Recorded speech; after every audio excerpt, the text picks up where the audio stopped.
तर नक्कीच दळणवळणाची जी मार्ग आहेत ते त्या ठिकाणी मोठ्या प्रमाणामध्ये उभी होतील।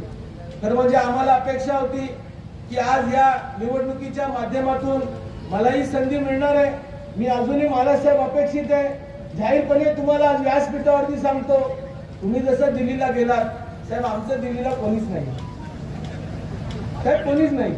तुम्ही 10 वर्ष लोकसभेचं नेतृत्व केलेलं आहे, त्यानंतर काही 3 ते 4 वर्ष राज्यसभेचं नेतृत्व आपण करत आहात।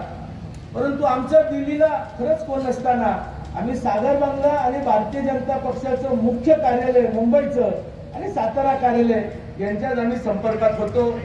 त्या दिवशी 5 तारखेला आम्हाला साहेबांनी वेळ दिली, देवेंद्र फडणवीस साहेबांनी। त्यावेळेला आपले सहकारी त्यावेळेला उपस्थित होते। आम्ही दोघांनी चांगल्या गप्पा मारल्या।